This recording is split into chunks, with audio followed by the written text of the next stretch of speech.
සාදු සාදු සාදු නමෝ තස්ස භගවතු අරහතෝ සම්මා සම්බුද්දස්ස නමෝ තස්ස භගවතු අරහතෝ සම්මා සම්බුද්දස්ස නමෝ තස්ස භගවතු අරහතෝ සම්මා සම්බුද්දස්ස සාදු සාදු සාදු. ප්‍රඥාවෙන් අග්‍රේශ්වර සතර පටිසම්භිදාලාභී ෂඩ් අභිඥාලාභී නාගසේන මහරහතන් වහන්සේට අපගේ নমස්කාරය වේවා. සාදු සාදු සාදු. අපගේ ගුරු දේවෝත්තම පින්වත් ලොකු ස්වාමීන් වහන්සේට අපගේ নমස්කාරය වේවා. සාදු සාදු සාදු. ශ්‍රද්ධාවන්ත පින්වත්නි, අද දින මගඵල ලබන මග ධර්ම දේශනාව සඳහා අනුග්‍රහය දරන්නේ ආනමඩුව මහමෙවුනා භාවනා අසපුවට සම්බන්ධ පින්වතුන් පිරිසක් විසින් විශේෂයෙන්ම මිය පරලොව ගිය WM රත්නපාල පියාණන්ට පින් අනුමෝදන් කරන්නත් WB මුදියාන්සේ පියාණන්ට පින් අනුමෝදන් කරන්නත් තමයි අද දවසේ විකාශන දායකත්වයේ දරන්නේ. පින්වත්නි, මගඵල ලබන මග ධර්ම දේශනා මාලාව තුළ අපගේ නාගසේන මහරහතන් වහන්සේ විසින් මිලිඳු රාජ ප්‍රශ්නය කියන උතුම් දහම් ග්‍රන්ථය තුළ උපමා කතා ඇසුරෙන් මේ නිවන් මඟ පුරුදු කරන ශ්‍රාවකයෙක් විසින් දියුණු කරගත යුතු මාර්ගාංග පැහැදිලි කරලා දීලා තියෙනවා. එතකොට මේ වැඩසටහන් මාලාවේදී අපි බොහෝ බුද්ධ දේශනා අනුසාරයෙන් ඒ ශ්‍රාවකයෙක් විසින් මාර්ගඵල අවබෝධය ලැබීම පිණිස දියුණු කරගත යුතු ගුණධර්ම පිළිබඳව තමයි කතා බහ කරන්නේ. අපි මේ දිනවල කතා බහ කරමින් සිටින්නේ චන්ද්‍රයාගෙන් ගත යුතු අංග පිළිබඳව. පසුගිය වැඩසටහනේදී අපි චන්ද්‍රයාගෙන් ගත යුතු අංග දෙකක් පිළිබඳව කතා කළා. අද දවසේ අපි කතා බහ කරනවා තුන්වෙනි අංගය පිළිබඳව. නාගසේන මහරහතන් වහන්සේ වදාරනවා, තවද මහරජාණෙනි, චන්ද්‍රයා රාත්‍රී කාලයේ හැසිරේ. අපි දන්නවා චන්ද්‍රයා හැසිරෙන්නේ රාත්‍රී කාලයට. එසේම මහරජාණෙනි, පිළිවෙතේ යෙදෙන භික්ෂුව විසින් හුදකලාවේ හැසිරිය යුත්තේය. මහරජාණෙනි, චන්ද්‍රයාගේ මේ තුන්වෙනි අංගය ගත යුත්තේය. අන්න එතකොට මේ චන්ද්‍රයා රාත්‍රී කාලයේ හැසිරෙනවා වගේ භික්ෂුව මේ නිවන් මඟ පුරුදු කරන ශ්‍රාවකයා හුදකලාවේ හැසිරෙන්න ඕන කියනවා. අපිට නාගසේන මහරහතන් වහන්සේ මීට පෙර උපමාවලදීත් මේ කාරණය, මේ හුදකලා වාසය, පිරිසෙන් වෙන් වෙලා සිටීමේ වැදගත්කම ගැන නොයෙක් උපමාවන් ඇසුරෙන් නාගසේන මහරහතන් වහන්සේ පැහැදිලි කොට වදාලා. එතකොට පින්වත්, එහෙනම් අපිට පැහැදිලි මේ ධර්මයේ පුරුදු කරන්නේ පිරිස් පිරිවරාගෙන ඉන්න කෙනා නෙවෙයි.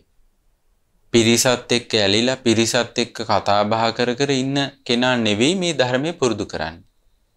හුදකලා වාසයෙන් සතුටු වෙන කෙනා තමයි මේ ධර්මයේ පුරුදු කරගන්නේ. එතකොට දැන් හුදකලා කිව්වන් පස්සේ අපිට යම් දැන් කායික විවේකයක්, වැඩ කටයුතු අඩුවීමෙන් ලැබෙන කායික විවේකයක් තියෙනවා. ඊළඟට මානසික විවේකයක් තියෙනවනේ. පංච නීවරණයන්ගේ නිදහස් වෙච්ච හිතට තියෙන හුදකලා බවක්. එතකොට මේ පරිසරයේ තියෙන හුදකලා බවත් එක්ක තමයි මේ උතුම් ධර්මයන් සිහි කරගන්න පුළුවන් වෙන්නේ. නැත්තම් හරියට අර කැළඹිච්ච වතුරකින් මුහුණ බැලුවට මුහුණ පේන්නේ නැහැ වගේ මේ හිත නිතර විසිරි විසිරි නම්, නිතරම කතාබස් කර කරම නම් ඉන්නේ, පිරිසත් එක්කම නම් ඉන්නේ, මේ ලෝකෝත්තර ධර්මයන් සිහි කරගන්න අවස්ථාව නැති වෙලා යනවා.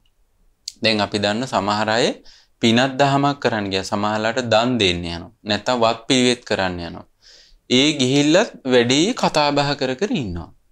ඒ පිරිසේ ඇලිච්ච කෙනාගේ ස්වභාවය තමයි බොහෝ කොට නිතර නිතර කතාවේ යෙදෙනවා. දැන් වතක් පිළිවෙතක් කරන්න ගියත් පින්වන්නේ අපි හුදකලාවේ හොඳට ධර්මයේ සිහි කරගෙන මේක මට නිවන් මාර්ගට උපකාරයි, මට බොහෝ පින් රැස් වෙනවා කියලා තමන් නිදහසේ වත පිළිවෙත කරන්න ඕන. හැබැයි නිතරම අල්ලාප සල්ලාපේ යෙදෙමින් නම් ඒක කරන්නේ. ඒ කරන වතපිළිවෙතේ සමහරට දන් දෙන්න යනවා. ඊට පස්සේ දානේ සකස් කරද්දී ওই රටේ තොටේ තොරතුරු එක එක්කිනාගේ පුජ්‍යලික තොරතුරු මේවා කතා කර කර තමයි ඒ වත කරන්නේ. ඒ දානි සකස් කරන්නේ. ඇයි තනියම ඉඳලා හුරු නැහැ. හුදකලා ඉඳලා හුරු නැහැ. පිරිස් පිරිවරාගෙන ඔහේ කතා බහ කර කර ඉඳලා තමයි හුරු වෙලා තියෙන්නේ. එතකොට මේ කරන පින මහත්ඵල මහානිසංස වෙන විදිහට සිදු කරගන්න වෙන්නේ ඒ පින එතකොට බාල වෙනවා යාගේ. පින අග්‍ර විදිහට කරන්නේ හොඳට කුසල් මානසිකාරයක් කුසලයක් හිතේ තියාගෙන ඒ වත කෙරෙහි සිහිය පිහිටුවාගෙන ඒක කරනකොට තමයි ඒකේ මහත්ඵල මහානිසංස වෙන විදිහට ඒ පින රැස් වෙන්නේ. ඒ නිසා ගිහි ශ්‍රාවකයෝ පැවිදි ශ්‍රාවකයෝ හොඳට ජීවිතේ පුරුදු කරන්න ඕන හුදකලා වාසිය. දැන් ප්‍රායෝගිකව ගිහි කෙනෙකුට අඹදරුවන්ගේ කටයුතු ගිහි කෙවල් වල කටයුතු කරනකොට මේක කරන්න අමාරුයි. හැබැයි යාට දැන් බුදුරජාණන් වහන්සේ හුදකලා වාසිය කියන කොය අනුරුද්ධ කියන සූත්‍රය වගේ දේශනා කරලා තියෙනවා. දැන් අපි හිතන්නේ මහා ඝන කැලේක කෙනෙක් ඉන්නවා. වනාන්තරේ ඉන්නවා. එතකොට අපි හිතනවා මෙයා හුදකලාවේ ඉන්නේ කියලා. ඒකෙත් යම් එක්තරා හුදකලාවක් තියෙනවා. හැබැයි මේ ආර්ය විනී සැබෑම හුදකලාව කියලා බුදුරජාණන් වදාරනවා. දැන් ඔන්න බුදුරජාණන් සාදාරන භික්ෂුවක් ඉන්නවා. ඒ භික්ෂුව අපි හිතමු නගරේ තියෙන ග්‍රාමාන්ත සෙනසුනක ඉන්නවා. එතකොට මේ සෙනසුනේ ඉන්නකොට ඒ භික්ෂුවට මෙහෙම හිතෙන්නේ අනේ රජවරු, ඇමතිවරු, බොහෝසත් අය, විවිධාකාර දායකයෝ ඇවිල්ලා මගෙන් විවිධාකාර ප්‍රශ්න ගැන අහනවා නම්, ඒ දායකයන්ගේ ප්‍රශ්න වලට මට මැදිහත් වෙන්න තියෙනවා නම්, මගෙන් මේ කරුණු අහනවා නම් හොඳයි කියන අපේක්ෂාවෙන් ඇතුව ඉන්නවා නම් ඒ භික්ෂුව ඝන වනාන්තරයක හිටියත් නගරාන්ත සෙනසුනක හිටියත් ඒ භික්ෂුවට සැබෑම හුදකලාව ලබන්නේ නැහැ කියනවා. හැබැයි ග්‍රාමාන්ත සෙනසුනක වුණත් යම් භික්ෂුවක් අර විදිහ අපේක්ෂාවක් නැතුව ඉන්නවනම් ඒ කියන්නේ දායකයෝ ඇවිල්ලා මගෙන් ප්‍රශ්න අහයි මට ඒවට මැදිහත් වෙලා ඒවා විසඳන්න තියෙනවා නම් හොඳයි කියලා එවැනි කල්පනාවක් නැතුව ඉන්නවනම් ග්‍රාමාන්ත සෙනසුනක හිටියත් ඒ කෙනා කියන සැබෑම හුදකලාව සැබෑම විවේකයේ ලබන කෙනා. ඒතර බලන්න මේ මානසික විවේකයේ කියන එක හරීම වටින කාරණයක්. එතකොට බාහිරින් බලලා කෙනෙකුට අපිට එයා හුදකලාවේ ඉන්න කෙනෙක් මානසික විවේකයකින් ඉන්න කෙනෙක් හුදකලාවට කැමති කෙනෙක් කියලා ඉන්න තැන බලලා අපිට කියන්න බෑ. හැසිරෙන විදිහ බලලා අපිට කියන්න බෑ. ඒවා බාහිරින් මැනිය හැකි ගුණ නෙවෙයි. අභ්‍යන්තරයේ තියෙනවා නම් හුදකලා වාසයට කැමැත්තක් ඊළඟට පිරිස් පිරිවරාගෙන සිටින්න අකමැත්තක් ඒ කෙනා තමයි නියම හුදකලා වාසය ලබන්නේ. එතකොට මේ හුදකලා වාසයේ ඉද්දි තමයි හොඳට මේ දහම් කරුණු ප්‍රකට වෙලා පේන්න පටන් ගන්න. බුදුරජාණන් වහන්සේ වදාළ ධර්මයේ නියම අර්ථ ප්‍රකට වෙනවා හුදකලා වාසයේ ඉන්නකොට. බලන්න මේ දේශනාව නම පටිසල්ලාන සූත්‍රය. බුදුරජාණන් වහන්සේ වදාරන මහණෙනි හුදකලාවේ භාවනාවේ යෙදී සිටින්න. ඔන්න තනියම භාවනාවේ යෙදී සිටින්න කියනවා. මහණෙනි හුදකලාවේ භාවනාවේ යෙදී සිටින භික්ෂුව යථාර්ථය දැනගන්නවා. කුමක යථාර්ථයද දැනගන්නේ? ඇස අනිත්‍යයි යන කරුණ ඒ ආකාරයෙන්ම දැනගන්නවා. ඔන්න හුදකලා වාසයෙන් ඉන්න භික්ෂුව ඇස දිහා බලනකොට දකිනවා මේක නාම රූප ප්‍රත්‍යයෙන් හටගෙන නාම රූප නැතිවීමෙන් නැති වෙලා යනවා. මේක අනිත්‍යයි කියලා දකිනවා. ඊළඟට රූප අනිත්‍යයි කියලා ඒ කරුණ ඒ ආකාරයෙන්ම දැනගන්නවා. ඒත් දකින්න මේ ඇසට යම් රූපයක් පේනොත් මේක සතර මහා ධාතුන්ගෙන් හටගත් එකක්. සතර මහා ධාතු නැතිවීමෙන් නැති වෙලා යනවා. මේක සංකතයක්, සකස් වෙච්ච දෙයක්. මේක සංකාරයක්. මේක වෙනස් වෙලා යන එකක්. දැන් බලන්න අපිට පේන රූප මේ ගෙවල් තියෙන, ගොඩ නැගිලි තියෙන මේ ඔක්කොම නැති වෙලා යනවා. එතකොට මේක හුදකලාවේ ඉන්නකොට තමයි නිදහස් මනසකින් විවේකී මනසකින් මේ දිහා දකින්නකොට තමයි ඒක හොඳට ප්‍රකට වෙලා පේන්නේ. ඊළඟ බුදුරජාණන් වදාරනවා ඇසේ විඥානයත් අනිත්‍යයි යන කරුණ ඒ ආකාරයෙන්ම දැනගන්නවා. මේ විඥානය කියන්නේ නාම රූප ප්‍රත්‍යයෙන් හටගන්න එකක්. ඒක වහා වෙනස් වෙලා යන එකක් කියලා. ඒකේ යථා ස්වභාවය දකින්න අවස්ථාව ලැබෙනවා. ඊළඟට ඇසේ ස්පර්ශයත් අනිත්‍යයි යන කරුණ ඒ ආකාරයෙන්ම දැනගන්නවා. මේ ඇසත් රූපත් විඥානයත් කියන කාරණා තුන එකතු වෙලා ඇසේ යම් ස්පර්ශයක් හට ගන්නවද මේකත් අනිත්‍යයි කියලා දකිනවා. ඒ වගේම ඇසේ ස්පර්ශයෙන් උපදින්නා වූ යම් සැපක් වේවා දුකක් වේවා සැප දුක් රහිත බවක් යම් වේවා යම්ම විඳීමක් තියෙනද ආන් ඒකත් අනිත්‍යයි කියලා කියන කාරණේ දැනගන්නවා කියනවා. ඒ ආකාරයෙන්ම දැනගන්නවා කියන. අන්න බලන්න මේ ආයතනයන්ගේ නියම ස්වභාවය, නියම ක්‍රියාකාරීත්වය දකින්න මේ හුදකලාවේ සිටීම, විවේකී මනසකින් යුතුව සිටීම උපකාර වෙනවා. ඒ වගේම තමයි මේ කන, නාසය, දිව, ශරීරයේ මනස, ඊළඟට ශබ්ද, ගන්ධ, රස, පහස අරමුණු, ඊළඟට ඒ වගේ හටගන්න විඥානයන්, ස්පර්ශයන්, විඳීම් මේ ඔක්කොගෙම යථා ස්වභාවය ආන්ගේ ශ්‍රාවකයට දැක ගන්න ලැබෙනවා. කාටද? හුදකලාවේ භාවනාවේ යෙදී සිටින ශ්‍රාවකයා තමයි මේ වගේ යථා ස්වභාවය දකින්නේ. ඒ විතරක් නෙවෙයි පංච උපාදානස්කන්ධයන්ගේ ධාතු ස්වභාවයන්ගේ මේ හැම දෙයකම යථාර්ථය දකින්නේ හුදකලාවේ භාවනාවේ යෙදී සිටින ශ්‍රාවකයා. බුදුරජාණන් වහන්සේ වදාරන මේ විදිහට බුදුරජාණන් වදාරන මහණෙනි හුදකලාවේ භාවනාවේ යෙදී සිටින්න මහණෙනි හුදකලාවේ භාවනාවේ යෙදී සිටින භික්ෂුව යථාර්ථය දැනගන්නවා කියනවා.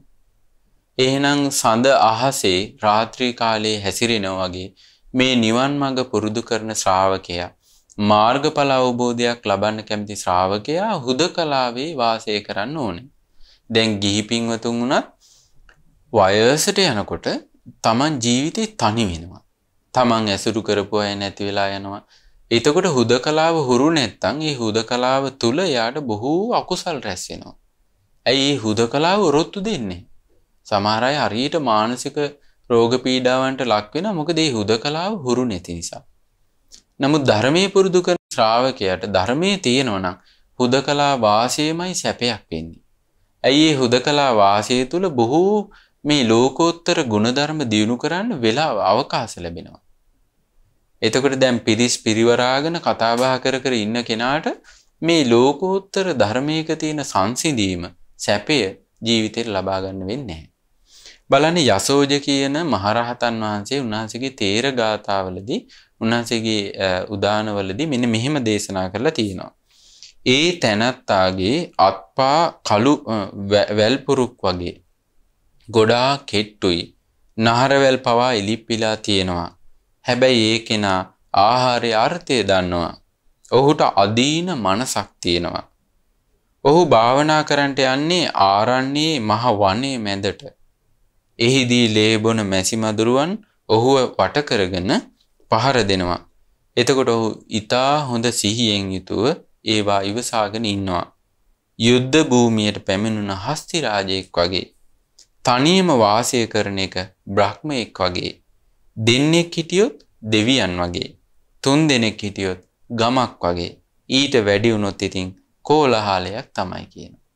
අන්න බලන්න තනියම වාසය කිරීම බ්‍රහ්මයෙක්ගේ වාසය වගේ කියන. දැක්කද පිරිස් පිරිවරාගෙන ඉන්නවට වඩා මේ හුදකලා වාසය කොච්චර වටිනවද? තනියම ඉන්න එක බ්‍රහ්මයෙක් වගේ. දෙන්නෙක් හිටියොත් දෙවියෙක් වගේ කියන. දෙවිවරු ඉන්නවා වගේ. හැබැයි තුන් දෙනෙක් හිටියොත් ගමක් වගේ. ගමක් තියෙනකොට ඒකේ කලකෝලාහල වෙන සම්භාවිතා වැඩි. දැන් අපි දැකලා තියෙන ගිහි පින්වතුන් ඒ වගේ ඔන්න දැන් නිතර කතා බහ කරන කෙනාගේ තියෙන ආදීනවයක් තමයි එයා ඉතින් බොරු කියවෙනවා. එයා ඉතින් කේලම් කියවෙනවා. එයා ඉතින් පරුස කියවෙනවා. වචන කියවෙනවා. එයා ඉතින් හිස් වචන කියවෙනවා. මේ වගේ නොයෙක් වචී දුස්චරිතයන් වෙන්න තියෙන අවස්ථාව වැඩි. ඊට පස්සේ දැන් ඔය එක එක්කෙනාගේ විස්තර කතා කරගෙන ඔන්න රණ්ඩු සරුවයි. ඊට පස්සේ පිනක් දහමක් කරගන්න යන්න බෑ. ඇයි එක එක්කෙනා අමනාප වෙච්ච අය ගොඩාක්. ඒ පින හොඳට සකස් වෙන්නේ. ඒක නිසා තමයි මේ මහරහතන් වහන්සේ වදාරන තුන් දෙනෙක් හිටියොත් ගමක් වගේ ඊට වැඩි වුණොත් ඉතින් කෝලහලයක් තමයි කියන්නේ.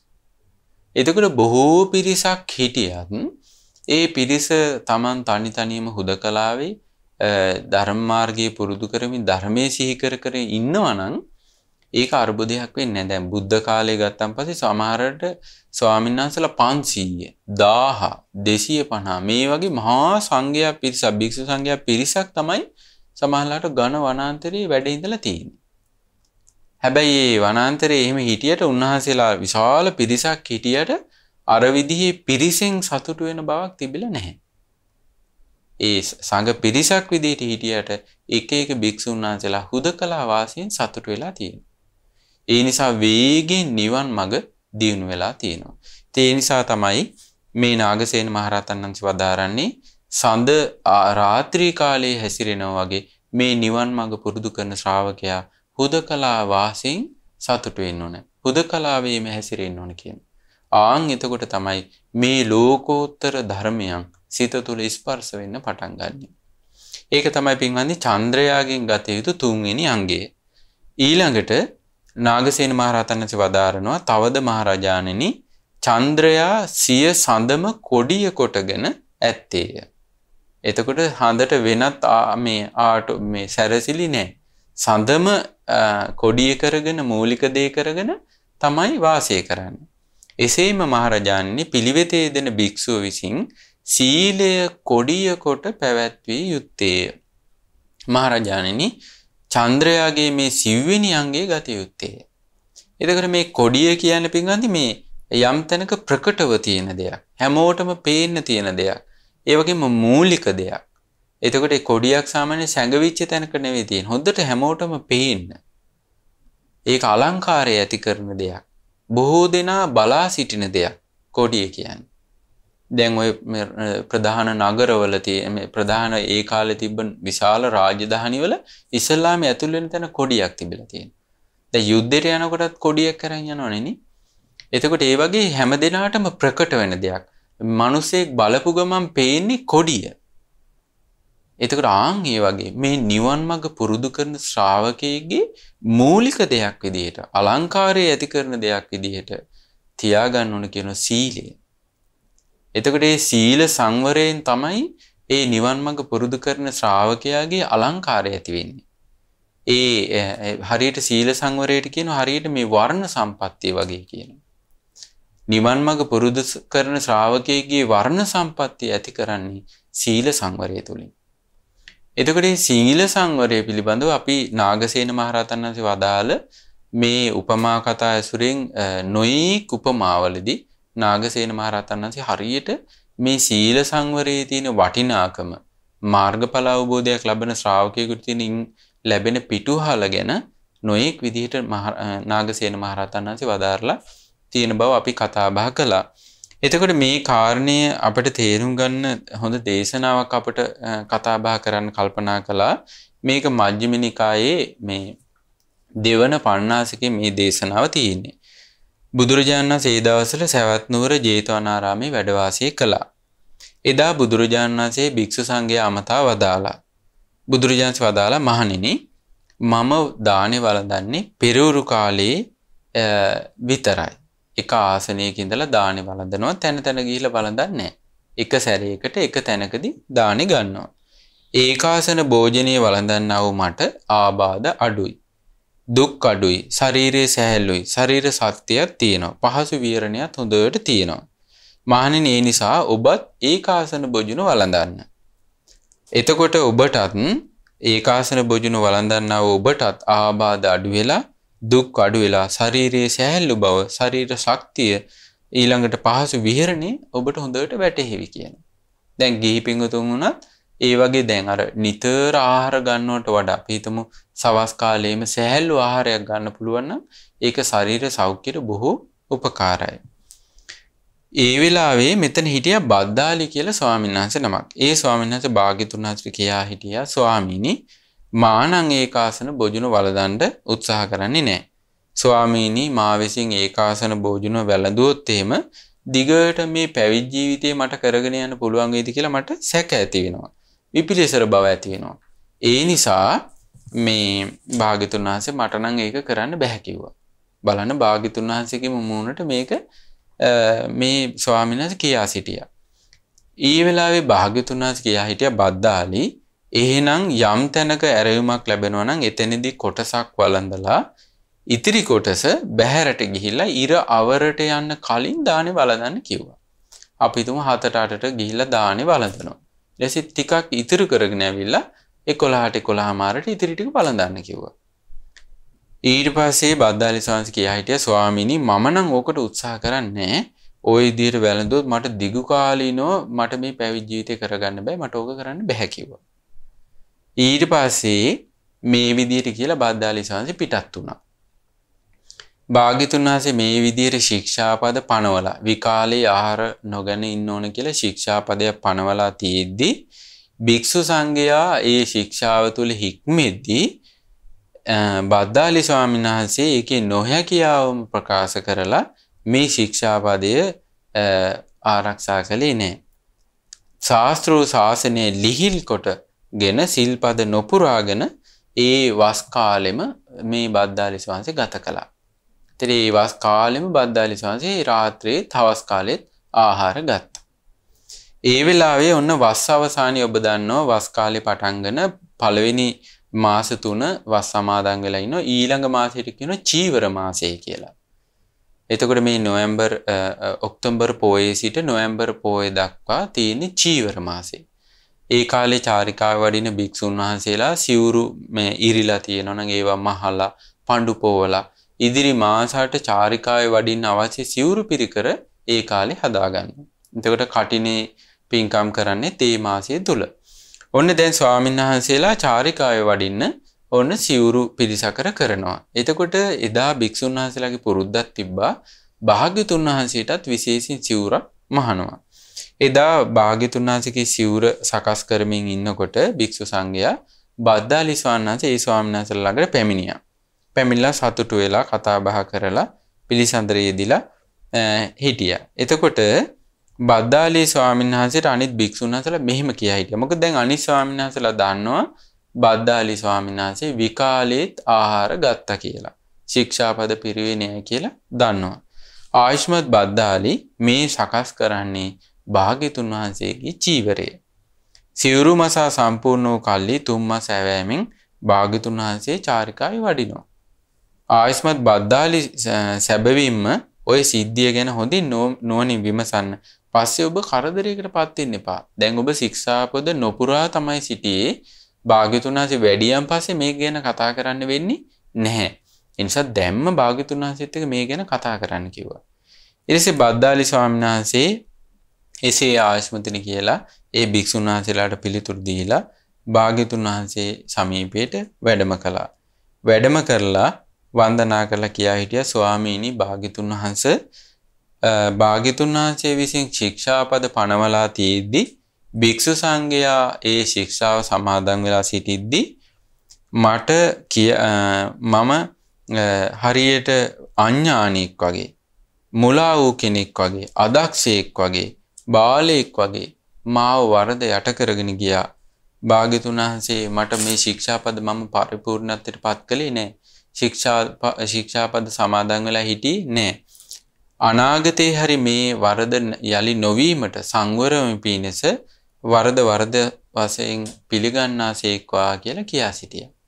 පින්වත්නි සාමාන්‍යයෙන් භික්ෂුවක් මේ වගේ වරදක් වෙලා භාග්‍යතුන් වහන්සේ ළඟට ඇවිල්ලා මේ කාරණේ සැලකලොත් මට වරදක් වුණා මං ඉදිරියේදී මේ වරද සංවර වෙනවා කියලා භාග්‍යතුන් වහන්සේ ඒක අනුමෝදන් වෙනවා. සාදු සාදු භික්ෂුව ඒක යම් මේ ශාසනයේ යම් භික්ෂුවක් වරදක් විදියට පිළි අරගෙන සංවර වෙනවද ඒක මේ ශාසනයේ අභිවෘද්ධියක්ම කියලා අනුමෝදන් වෙනවා. හැබැයි මේ අවස්ථාවේ භාග්‍යතුන් වහන්සේ එකපාරටම එහෙම බද්දාලි ස්වාමීන් වහන්සේගේ ප්‍රකාශය පිළිගත්තේ නැහැ. භාග්‍යතුන් වහන්සේ හරි ලස්සන කාරණයක් ඉස්මතු කරනවා පින්වත්නි. අපටත් මේක බොහෝ උපකාරී වෙනවා. බුදුරජාණන් වදාරනවා සැබවින්ම බද්දාලි මා විසින් ශික්ෂාපද පනවද්දී භික්ෂු සංඝයා ශික්ෂාපද සමාදන් වෙලා ඉද්දී ඔබ කියා හිටියේ මේක කරගන්න බෑ කියලා. ඔබ හරියට පුහුදුන් අඥානියෙක් වගේ මුලා වූ කෙනෙක් වගේ අදක්ෂයෙක් වගේ වරද ඔබව යට කරගෙන ගියා. බද්දාලි ඔබ විසින් දැන් තිබෙන තත්වය ගැනවත් සැලකිලිමත් වුණේ නැහැ. ඒ මොකද්ද? භාග්‍යතුන් වහන්සේ සවැත් නුවර වැඩ සිටිද්දී දැන් භාග්‍යතුන් වහන්සේ දැනගන්නවා මම ශික්ෂාපද පුරන කෙනෙක් නෙවෙයි කියලා. එහෙම දැනත් ඔබ ශික්ෂාපද පුරන්නේ නැතුව වාසය කළා.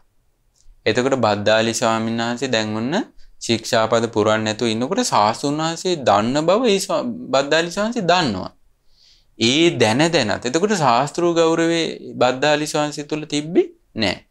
එතකොට සාසුන් වහන්සේ දැනගන්නවා කියලා දැනත් ශික්ෂාපද ඔබ පිරුවේ නැහැ. බලන්න භාග්‍යතුන් වහන්සේ මේ වරද හොඳට මේ භික්ෂුවට සිහි කැඳවලා දෙන විදිය.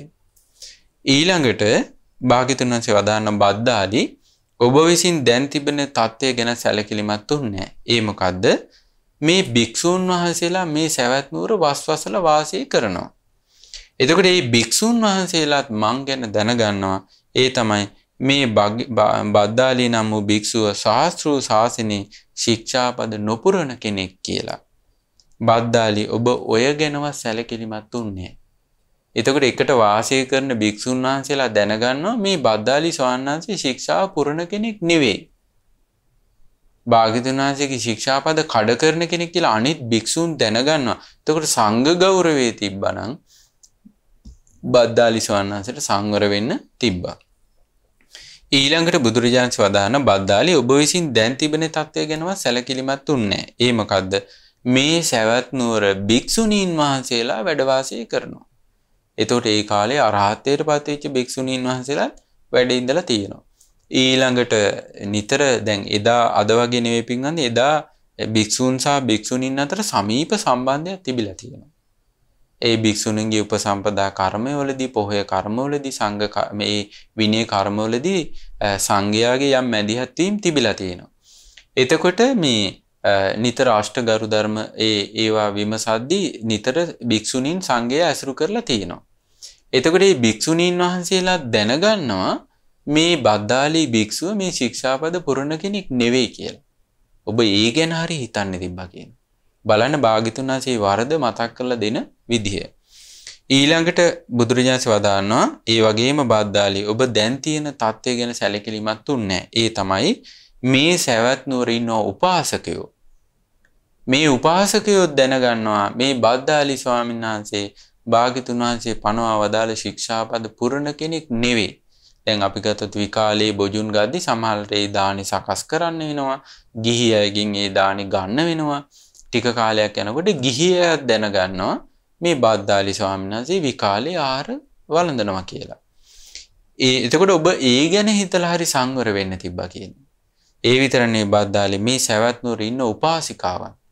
එතකොට එදා හිටියේ මාර්ගඵලලාභී උපාසක උපාසිකාවන්. ඔබ එතකොට හරි හිතන්නේ තිබ්බා මේ උපාසිකාවුනුත් දැනගන්නවා මන් දැන් ශික්ෂා පද නොපුරන කෙනෙක්. සාස්තුන් වහන්සේගේ වචන ඉක්මවා යන කෙනෙක් කියලා හිතලා සංවර වෙන්න තිබ්බා කියලා. ඊළඟට ඒ විතරක් නෙවෙයි බද්දාලි ඔබ මේ දැන් තිබෙන தත්ත්වය ගැන සැලකිලිමත් වෙන්න තිබ්බා. ඒ තමයි නානා ආගමික මතදරන ශ්‍රමණක් බ්‍රාහ්මණී මේ සවැත් නුවර වාසය කරනවා. එතකොට මේ නානා ආගමික මතදරන අන්‍ය ආගමික ඒ ශ්‍රමණක් බ්‍රාහ්මණයන් පවා දැනගන්නවා මේ බද්දාලි නම් වූ භික්ෂුව ශාස්ත්‍රීය ශාසනයේ මේ ශික්ෂාපද ඉක්මවා යනවා කියලා. එතකොට බලන්න පිළිගන්නේ ඒ කාලේ හිටපු අන්‍ය ආගමිකයෝ පවා මේ භික්ෂුන්ගේ ශික්ෂාපද ගැන මේ භික්ෂුන්ගේ තියෙන සීල සංවරය ගැන දැනගෙන ඉඳලා තියෙනවා. දැක්කද නාගසේන මහරහතන් වහන්සේ වදාරනෝනේ මේ චන්ද්‍රයා කොඩියම ප්‍රකට කරගෙන ඉන්න වගේ භික්ෂුව සීල සංවරය සීලේම ප්‍රකට කරගෙන ඉන්න කියනවනේ. සීලේම කොඩිය කරගෙන ඉන්න කියන. දැන් බලන්න කෙනෙක් ශික්ෂාපද පුරන්නේ නැති වෙනකොට සාස්තුන් වහන්සේ දැනගන්නවා, භික්ෂුන් දැනගන්නවා, භික්ෂුණීන් දැනගන්නවා, උපාසකයන් දැනගන්නවා, උපාසිකාවන් දැනගන්නවා, අන්‍යාගමිකයන් පවා දැනගන්නවා. එතකොට ඔබ ඒ ගැන හිතලා හරි සංවර වෙන්න තිබ්බා කියනවා. ඊළඟට බුදුරජාණන් වදාරනවා සැබවින්ම බද්දාලි ඔබ විසින් සාස්තුන් වහන්සේ විසින් ශික්ෂාපද පනවා තියෙද්දි භික්ෂුන් වහන්සේලා ශික්ෂාපද සමාදන් වෙලා ඉද්දි ඔබ පුහුදුන් අඥානෙක් වගේ මුලා වූ කෙනෙක් වගේ අදක්ෂයෙක් වගේ මේ ශික්ෂාපද සමාදන් නොවි හිටියා කියලා. ඒ වෙලාවේ නැවත වරක් මේ බද්දාලි ස්වාමීන් වහන්සේ කියා සිටියා ස්වාමීනි මම අඥානෙක් වගේ බාලයෙක් වගේ මෝඩයෙක් වගේ වරද මාව යට කරගෙන ගියා. මම මින් ඉදිරියට යලි නොවීම පිණිස සංවර වෙනවා. වරද වරදක් වශයෙන් පිළිගන්නාසේක්වා කියලා ඉල්ලා සිටියා. ආන් ඒ වෙලාවේ බුදුරජාණන් වහන්සේ ඒ වෙලාවේ බලන්න ඒ වෙලාවෙත් බුදුරජාණන් වහන්සේ මේ බද්දාලි ස්වාමීන් වහන්සේගේ මේ වචනයට එකඟ වුණේ. ආයෙත් බුදුරජාණන් වහන්සේ වදානවා බද්දාලි සැබවින්ම ඔබ සාස්තුන් වහන්සේ විසින් ශික්ෂාපද පනවලා තියෙද්දි භික්ෂුන් වහන්සේලා ශික්ෂාපද සමාදන් වෙලා ඉද්දි බාලයෙක් වගේ මෝඩයෙක් වගේ අඥානෙක් වගේ ඔබේ වරද ඔබ යට කරගෙන ගියා. බුදුරජාණන් ඒ වෙලාවේ අසා සිටිනවා බද්දාලි ඔබ මේ ගැන කුමක්ද හිතන්නේ? බලන්න සාස්තුන් වහන්සේ කොච්චර අනුකම්පාවක්ද කියන්නේ. දැන් බද්දාලි ස්වාමීන් වහන්සේ ඉස්සලාමේ අවස්ථාව දුන්නා. ඔබ එක තැනකදී දානේ වළඳලා ඉන් ටිකක් අරගෙන විකාලයට කලින් වළඳන්න. එතකොට ඔබට යැපෙන්න පුළුවන් කියලා. දැන් වරද සිදු වුණාට පස්සේ මේ වරද හොඳට තේරුම් ගන්න. ඒ වරද හොඳට ප්‍රකට කරන්න බුදුරජාණන් වහන්සේ වදාරන විදිහ. බුදුරජාණන් අසා සිටිනවා බද්දාලි ඔබ මේ ගැන මොකද්ද හිතන්නේ? උබතෝ භාග විමුක්තියට පත්වෙච්ච භික්ෂුවක් ඉන්නවා. ඒ භික්ෂුවට මම මෙහෙම කියනවා. භික්ෂුව මෙහි එන්න මට වඩින්න මේ මඩ ගොඩ මත ඒ දණ්ඩක් විදියට වැතිරලා ඉන්න කියනවා. එතකොට මං ඒ භික්ෂුවට එහෙම කියද්දී ඒ භික්ෂුව ඒකට අදිමදි කරනවද? කය ඒ පැත්තට මේ පැත්තට හරවලා අනේ මට නම් බෑ කියලා කියනොද කියලා අහනවා. ස්වාමීනි ඒක වෙන්නේ නැහැ කියනවා. එතකොට උබතෝ භාග විමුක්ත රහතන් වහන්සේ නමක් සාස්තුන් වහන්සේ කියන ඕන දෙයකට එකඟ වෙනවා. දැන් බද්දාලි ස්වාමීන් වහන්සේට ශික්ෂාපද සමාදන් වෙන්න කියද්දි බද්දාලි ස්වාමීනි මට නම් ඕක කරන්න බෑ කිව්වා. මට ඒක කරගන්න බෑ මගේ ජීවිතේ පැවැත්ම මේ මොනවා වෙයිද කියලා දන්නේ නැහැ කියලා. එතකොට ශාස්ත්‍රූ ගෞරවය හොඳට පිහිටලා තිබ්බනම් බද්දාලි ස්වාමීන් වහන්සේ පිළිබඳ දෙපාරක් හිතන්නේ නැහැ. බලන්න බුදුරජාණන් වදාන්න උබතෝ භාග විමුක්ත භික්ෂුවකට මඩගොඩේ වැතිරෙන්නකෝ තේ භික්ෂුව කය එහි පැත්තට මේ පැත්තට කරන්නේ අනේ මට බෑ කියලා කියන්නේ නැහැ කියනවා. ඒ වගේම බුදුරජාණන් අසා සිටින බද්දාලි ඔබ මේ ගැන හිතන්නේ මොකද්ද? ප්‍රඥා විමුක්තියටපත් වෙච්ච භික්ෂුවක් ඉන්නවා. කාය සක්කී භික්ෂුවක් ඉන්නවා. දිට්ඨප්පත්ත භික්ෂුවක් ඉන්නවා. සද්ධා විමුක්ත භික්ෂුවක් ඉන්නවා. ධම්මානුසාරී භික්ෂුවක් ඉන්නවා. සද්ධානුසාරී භික්ෂුවක් ඉන්නවා. ආන්ගේ භික්ෂුන්ට කියනවා භික්ෂුව මෙහි එන්න මට වඩින්න මේ මඩගොඩ මත වැතිරිලා ඉන්න කියනවා. ඒ දණ්ඩක් වගේ. එතකොට මේ බුදුරජාණන් අසා සිටින බද්දාලි ඒ භික්ෂූන් අනේ මට නම් බෑ කියලා කය ඒ පැත්තට මේ පැත්තට හරවයිද කියලා කියයිද කියලා අහනවා. ස්වාමීන් එහෙම වෙන්නේ නැහැ කියනවා. එතකොට බලන්න බුදුරජාණන් අසා සිටිනවා බද්දාලි දැන් ඔබ මේ වෙලාවේ කටයුතු කළේ උබතෝ භාග විමුක්ත භික්ෂුවක් විදිහටද? ප්‍රඥා විමුක්ත භික්ෂුවක් විදිහටද? දිට්ඨප්පත්ත භික්ෂුවක් විදිහටද? කාය සක්කී භික්ෂුවක් විදිහටද? සද්ධා විමුක්ත භික්ෂුවක් විදිහටද? ධම්මානුසාරී භික්ෂුවක් විදිහටද? සද්ධානුසාරී භික්ෂුවක් විදිහටද කියලා අසා සිටියා. එතකොට දැන් ඔන්න බද්දාලි ස්වාමීන් වහන්සේ එහෙම භාග්‍යවතුන් වහන්සේ එහෙම කියද්දී ස්වාමීනි මම ඒ කිසි කෙනෙක් විදියට නෙවෙයි කටයුතු කළේ කියනවා. එහෙනම් බද්දාලි ඔබ ඒ වෙලාවේ කිසිවක් නැතුව සිටියේදී හිස්ව සිටියේදී නොවේද ඔය වරද සිදුුනේ? එසේ ස්වාමීනි. එහෙනම් පැහැදිලි බද්දාලි ස්වාමීන් වහන්සේ සද්ධානුසාරී මට්ටමටවත් මේ ධර්ම මාර්ගයේ දියුණු කරලා ඉඳලා නැහැ. එහෙම වුණා නම් ශාස්ත්‍රුන් වහන්සේ වදාළ ශික්ෂාව ඉක්මවා යන්නේ නැහැ. එහෙනම් අපට පැහැදිලි මේ නිවන් මඟට බැසගත් සද්ධානුසාරී ශ්‍රාවකයා පවා ශාස්ත්‍රුන් වහන්සේ පනවා වදාළ ශික්ෂාව බොහොම ආදරයෙන් ගෞරවයෙන් ආරක්ෂා කරනවා. බලන්න ශාස්ත්‍රු ගෞරවය තුල ඒ ශ්‍රාවකයෙක්ගේ තියෙන සංවරය. ඊළඟට බුදුරජාණන් වහන්සේ මේ නාගසේන මහරහතන් වහන්සේ වදාරනවා ස්වාමීනි මේ බද්දාලි ස්වාමීන් වහන්සේ වදාරන ස්වාමීනි භාග්‍යතුන් වහන්සේ විසින් ශික්ෂාපද පනවා වදාරද්දී භික්ෂු සංඝයා සමාදන් වෙද්දී මම කියා හිටියේ මේක කරන්න නොහැකි දෙයක් බවට. මම පුහුදුන් අඥානෙක් වගේ මුලා වූ කෙනෙක් වගේ අදක්ෂයෙක් වගේ වරද මාව යට කරගෙන ගියා. ස්වාමීනි භාග්‍යතුන් වහන්සේ මාගේ වරද අනාගතයේ යලි නොවීම පිණිස සංවර වීම පිණිස වරදක් වශයෙන් පිළිගන්නාසේක්වා කියලා ඉල්ලා සිටියා. ආන් ඒ වෙලාවේ තමයි භාග්‍යතුන් වහන්සේ මේ බද්දාලි ස්වාමීන් වහන්සේට ආයත සංවරය පිහිටීමට අනුදැන වදාළේ. එතකොට පින්වත්නි අපිට පැහැදිලි වෙනවා මේ ශික්ෂාපද සමාදන් වෙලා ඉන්නකොට ඒක ශාස්ත්‍රුන් වහන්සේගේ ප්‍රශංසාවට ලක් වෙනවා. ඊළඟට භික්ෂුන්ගේ ප්‍රශංසාවට ලක් වෙනවා. භික්ෂුණීන්ගේ ප්‍රශංසාවට ලක් වෙනවා. උපාසකයන්ගේ ප්‍රශංසාවට ලක් වෙනවා. උපාසිකාවන්ගේ ප්‍රශංසාවට ලක් වෙනවා. ඒ වගේම දෙවියන්ගේ මොකද සීලවන්ත භික්ෂුවට සීලවන්ත ශ්‍රාවකයාට තමයි දෙවිවරු ආදරය කරන්නේ. දෙවිවරු ආස කරන්නේ, දෙවිවරු රැකබලාගන්නේ. දෙවියන්නුත් උපවාද නොකරන්නේ සීලවන්ත භික්ෂුවට. එතකොට ඒ නිසා තමයි මේ නිවන් මඟ පුරුදු කරන ශ්‍රාවකයා ගිහියෝ වේවා පැවිදියෝ වේවා සීල සංවරයෙන් යුතුව සමාදන් වෙච්ච ශික්ෂාපද බොහෝම ගෞරවයෙන් ආරක්ෂා කරන්න ඕනේ. සඳ තමන්ගේ සඳම කොඩිය කරගෙන ඉන්න වගේ භික්ෂුව විසින් මොකද කරන්න ඕනේ? තමන්ගේ සීලය කොඩිය කොටගෙන මූලික දේ කරගෙන අලංකාරය කරගෙන වර්ණය කරගෙන වාසය කරන්න ඕනේ කියනවා. එතකොට මාර්ගඵල අවබෝධයක් ලැබීමට කැමති ශ්‍රාවකෙක් සීල සංවරයෙන් සතුටු වෙන්න ඕනේ. ඒක තමයි පින්වත්නි චන්ද්‍රයාගෙන් ගත යුතු 4 වන අංගය. ඊළඟට නාගසේන මහරහතන් වහන්සේ වදාරනවා තවද මහරජාණෙනි චන්ද්‍රයාගේ උදාව ආයාචනා කළ යුතු පැතිය යුතු තරම් සොඳුරු දෙයක්. හඳ තියෙන කාලෙට පින්වත්නි හැමෝම ආසයි. එලිමහනේ ඉන්නකොට ඒකේ තියෙන හරිම සෞම්‍ය බවක්, සුන්දර බවක්. සමහරවිට පින්වත්නි ඔය වනාන්තරවල ඉන්නකොට ඒ රාත්‍රී කාලේ හඳ පායලා තිනකොට මේ ඒ ගස් අතරින් හඳ කිරණ වැටෙනකොට හරි සුන්දරත්වයක්, හරියට දිව්‍ය ලෝකයේ වගේ. හරි ප්‍රසන්නයි, මිහිරි, හිතට සැනසීමක් උදා කරනවා. බාහිර සද්ද ගෝසා නැති වනය හඳ පායා ඇති රාත්‍රී හරි සුන්දරත්වයක් ගෙන දෙනවා. එතකොට නාගසේන මහරහතන් වහන්සේ වදාරනවා එසේම මහරජාණෙනි පිළිවෙතේ දෙන භික්ෂුව විසින් ආයාචනාවක් ප්‍රාර්ථනාවක් නැතුව තිබියදී උපාසක ගෙවල් කරා නොයා යුත්තේය. මහරජාණෙනි චන්ද්‍රයාගේ මේ 5 වෙනි අංගේ ගත යුත්තේය. මහරජාණෙනි දේවාති දේව වූ භාග්‍යතුන් වහන්සේ විසින් සංයුත්ත නිකායේදී මේ වදාරන ලද්දේය. මහණෙනි සඳ උපමාවටගෙන උපාසක ගෙවල් කරා පිළිසුඟා යව්.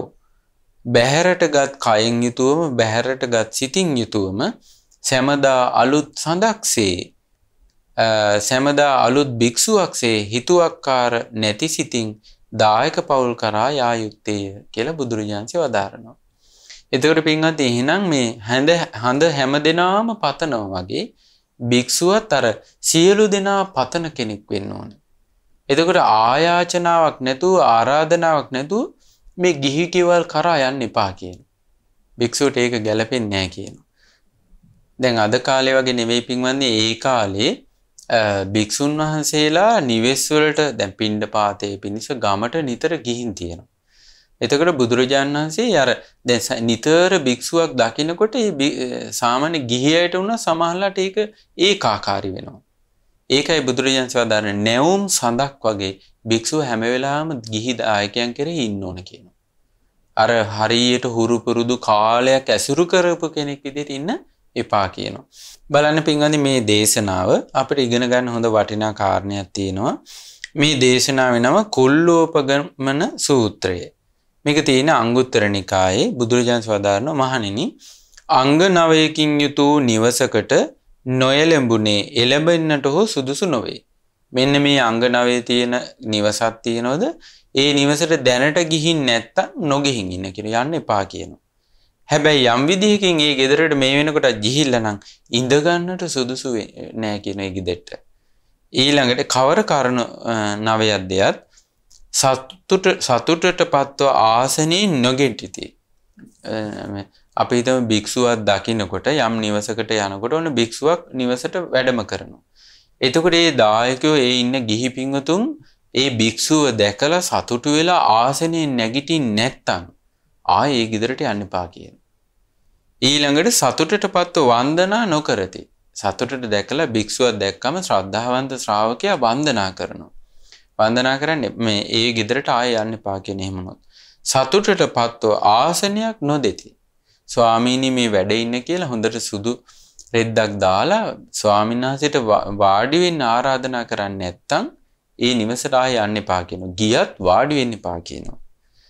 ඔවුන් සතු දේවල් සංගවති. ඔන්න එයාලගේ යම් යම් වටිනා දේවල් තියෙනවද? ඒවා හංගනවා කියලා මේ භික්ෂුව ඉල්ලයිවත් දන්නේ දෙන්න වෙයිද දන්නේ කියලා. ඊළඟට බොහෝ කොට තිබුණත් ස්වල්පයක් දෙති. අපිට හොඳට ප්‍රකට වෙන දෙයක් තමයි පින්වන්දේ මිනිසු තිබ්බ පළියට දෙන්නේ නැහැ. ශ්‍රද්ධාවන්ත කෙනා. ඒ කියන්නේ මිනිහෙක් දෙනවාද නැද්ද කියන කාරණේ තීරණය වෙන්නේ නැහැ. මිනිසෙක් ළඟ ධනෙ තියෙනවද නැද්ද කියන කාරණාව මත. දෙනවාද නැද්ද කියන කාරණාව මත තීරණය වෙන්නේ ශ්‍රද්ධාව මත. ත්‍යාග සම්පත්තිය මත. සමහර අය ඉන්නවා බොහෝ ධනෙ තියෙනවා. හැබැයි බොහෝම ටිකයි දෙන්නේ. සමහර අයට බොහෝම ටිකයි ධනෙ තියෙන්නේ. හැබැයි බොහෝ කොට දෙනවා.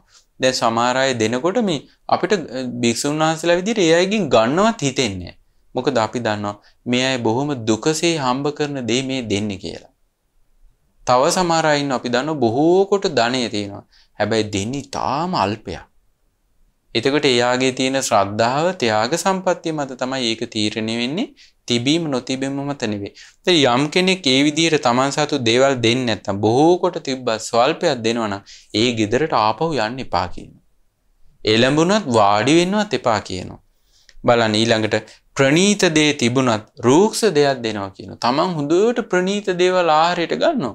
සංඝයාට දෙන්නේ රූක්ෂ දේවල්. ඒ ගෙදරට ආයෙ එළඹෙන්න එපා කියනවා. ඊළඟට සකස් කොට නොව සකස් නොකොට දෙති. දෙනකොට ස්වාමීනි මේක ගන්න කියලා ඔහේ දෙනවා. සකස් කරලා දෙන්නේ නැහැ කියනවා. ඊළඟට ධර්ම ශ්‍රවණයට සමීපයට පැමිණ වාඩි නොවේති. අන්න බලන්න. සමහර අය ඉන්නවා එහෙම බණ අහන්න කැමති නැහැ. හිටගෙනම ඉන්නවා. අහක බලාගෙන ඉන්නවා. කොයිලාවේ යයිද දන්නේ නැහැ කියලා දන්නවා. වෙන කතාවක් ඇදලා ගන්නවා. ධර්ම ශ්‍රවණයට කැමති නැහැ කියනවා. ඊළඟට පවසන ධර්මයේ ගැන අරුත් රස විඳිමින් සතුටු නොවේති. බණ ඔන්න අහගෙන ඉන්නවා. වඩි වෙලා හොඳට අහගෙන ඉන්නවා වෙන කල්පනාවක්. අර්ථය විමසන්නේ. එවැනි ගිහි දායකයන්ගේ ගෙදරට යන්න එපා කියනවා. ගියත් වාඩි වෙන්න එපා කියනවා. ඒකට හේතුව පින්වත්නි එවැනි කෙනෙකුට මේ ලක්ෂණ තියෙන කෙනෙක්ගිට ධර්මය කිව්වත් භික්ෂුන්ගේ ඇසුර තිබ්බත් එයාට මේ සැබෑම යහපත ලබන්න බෑ. ඇයි එයා ඒකට සූදානම් නැහැ. ඊට සුදුසු පරිසරයක් නැහැ.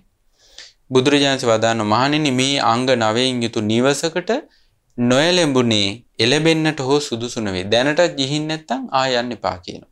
ගිහින් ඉන්නවනම් එතන වාඩි වෙන්න එපා කියනවා. මහණෙනි අංග 9කින් යුතු නිවසකට නොයලෙඹුනේ එළබෙන්නට හෝ සුදුසු වේ. සමහර මෙන්න මේ අංග 9 තියෙනවනම් දැනට ගිහින් නැත්තම් ගියාට කමක් නැහැ කියනවා.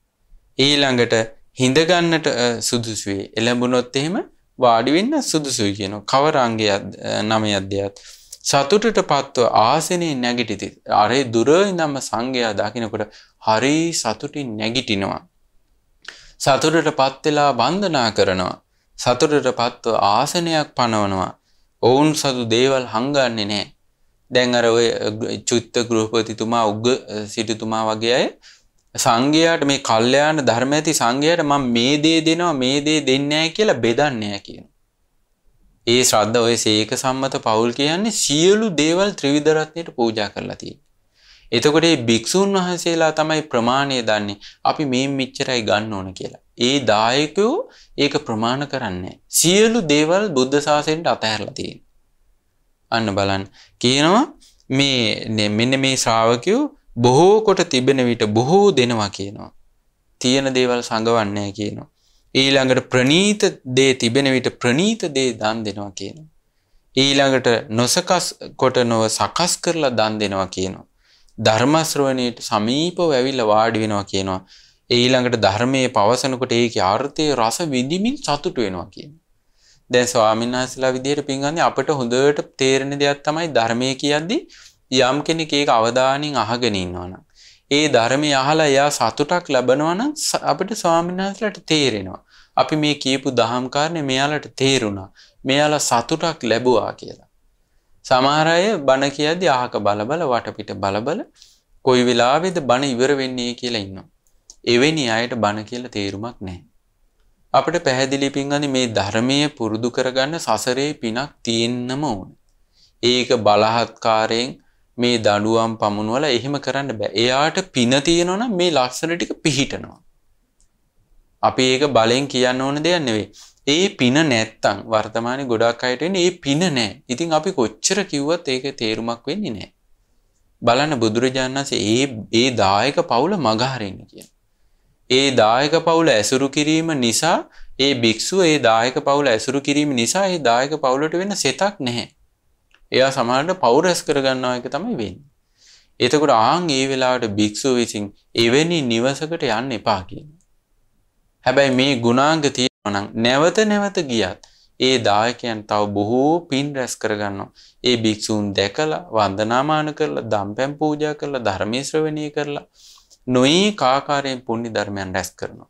ආන් එවැනි දායක පවුල් කරා තමයි යන්න ඕනේ.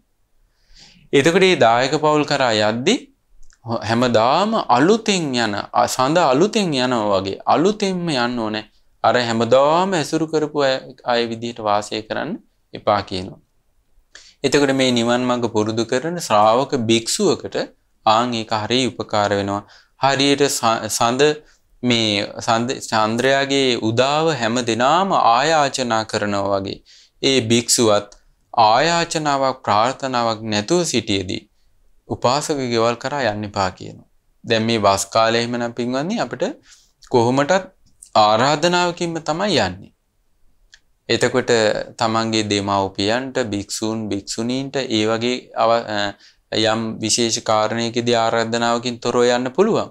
එහෙම නැත්නම් ආරාධනාවකින්ම තමයි යන්න ඕනේ.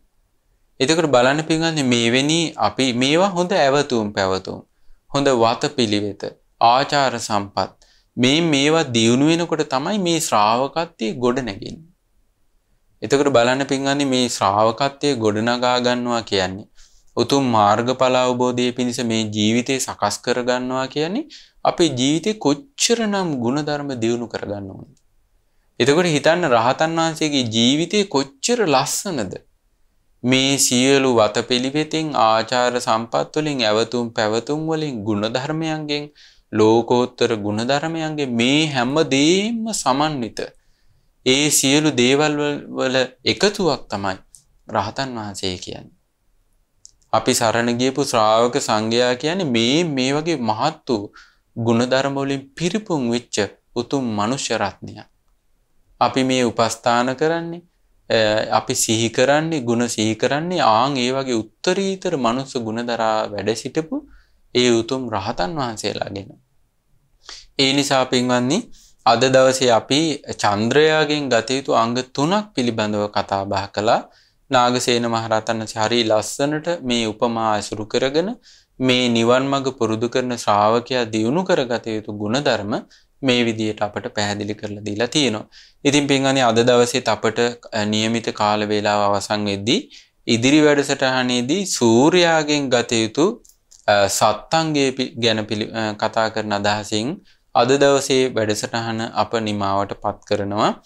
ඉතින් අද දවසේත් අප රැස් කළ මේ ධර්ම දානමය පුණ්‍ය ධර්මියෝ පින් කැමති සියලු දෙවියෝ සතුටින් අනුමෝදන් වෙත්වා. දිව්‍ය ආයුෂ වර්ණ සැප බල අධිපති භාවයෙන් වැඩෙත්වා. ගෞතම බුදු සසුනේ උතුම් චතුරාර්ය සත්‍ය ධර්මයේ අවබෝධ කරත්වා. සාදු සාදු සාදු. ඒ වගේම රැස් කළා වූ සියලු පුණ්‍ය ධර්මයන් අපගේ ගුරු දේවෝත්තම පින්නත් ලොකු ස්වාමීන් වහන්සේට මේ පින් අනුමෝදන් වෙත්වා. පින්නත් ලොකු ස්වාමීන් වහන්සේ නිදුක් වෙත්වා, නිරෝගී වෙත්වා, සුවපත් වෙත්වා, දීර්ඝායු සම්පත් ලබත්වා.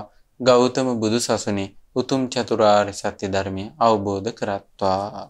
සාදු සාදු සාදු. ඒ වගේම අද දවසේ විකාශන දායකත්වයේ දරන ආනමඩුව මහමෙවුනා භාවනාසපුර සම්බන්ධ පින්වතුන් නමින් මිය පරලෝ ගොස් සිටින කීනව මිවැල්ලෑව නිකවැරටි යන ලිපිනේ පදිංචි ධර්මදාන සමාජිකාවන් නමින් මිය පරලෝ ගොස් සිටින මීට වසර 32කට ඉහතදී මිය පරලෝ ගිය WM රත්නපාල පියාණන්ටත් මීට වසර 12කට පෙර මිය පරලෝ ගිය WB මුදියාන්සේ පියාණන්ට මේ පින් අනුමෝදන් වෙත්වා. ඒ සියලු දෙනාගේ පරලෝ ජීවිත සුවපත් වෙත්වා, සැපවත් වෙත්වා, සංසාර දුකින් අත මිදෙත්වා. සාදු සාදු සාදු. ඒ වගේම ශ්‍රද්ධා මාසික ධර්ම දාන සමාජිකාවන් වන AM සිට්ටම්මා, AM බණ්ඩිහාමි, WM Somawathi, Niroshan වන්නිනායක, Priyanthi වන්නිනායක, ලක්මාලී වන්නිනායක, Tharanga Harshani, Sumith වන්නිනායක ඇතුළු කීනව මිල්ලෑව නිකවරටිය ගම්වැසි සියලු දෙනාට මේ පින් අනුමෝදන් වෙත්වා. ඒ සියලු දෙනාම නිදුක් වෙත්වා, නිරෝගී වෙත්වා, සුවපත් වෙත්වා, දීර්ඝායු සම්පත් සැලසේවා. අද දවසේ මේ ධර්ම දානමය වශයෙන් රැස් කළ සියලු පුණ්‍ය ධර්මියෝ ඒ පින්වත් සියලු දෙනාටම ගෞතම බුදු සසුනේ උතුම් චතුරාර්ය සත්‍ය ධර්මය අවබෝධ කරගන්න ඒකාන්තයෙන්ම හේතුපකාර වේවා. සාදු සාදු සාදු. සියලු දෙනාටම තෙරුවන් සරණයි. නමෝ බුද්ධාය. මෙවැනි වටිනා ධර්මදේශනා ශ්‍රවණය කිරීමට ශ්‍රද්ධා ඩේලි YouTube චැනලය සබ්ස්ක්‍රයිබ් කරන්න.